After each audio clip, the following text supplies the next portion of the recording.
Good day mga master. Meron tayong pasyente rito ngayon, Mio Salty. So ito naman pareho lang din ang makina ng sport ito. Ito gawang Taguig daw to, pero hindi natin pinamention yung shop kasi dapat malaman na ng sarili nila yun, o kaya yung customer na mismo sana ang pumunta. Ito nangyari to, tumatakbo siya, bigla na lang huminto o namatay ang makina. So madalas kundi overheat, loose compression.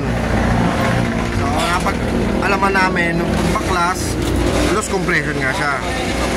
Kasi ito ang kanyang piston. Yung dali. Ayan mga master, punit. Kinabitan siya ng 59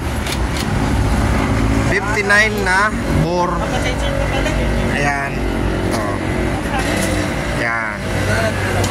Ayan, sobrang nipis ng slip niya. Pinabitan ng 59. Ang problema, hindi binalitan ng jettings ng carb. Kasi sa stock carb kahit pa paano marirejet mo sana. So stock ang carb, stock ang jettings, tapos naka-stock pipe. So ang nangyari rito, nag-lean, kinulang siya sa gasolina. Lumambot ang kanyang piston. Ito ang kanyang cylinder head mga master.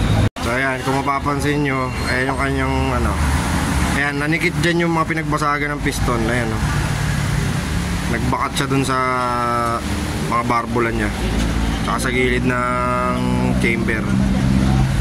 Ayan. So mga master, doon sa mga mekaniko sana kapag stock na lang, kasi lalo eto si boss, ang mga kinakarga rito 100 kilos pataas pala pan delivery, tapos niloadan nyo ng malaking block. So hindi siya advisable mga master, paalala lang po. Ayun. So ito, ibabalik na natin siya sa stock bore, stock block, stock piston at ring. Ayan mga master.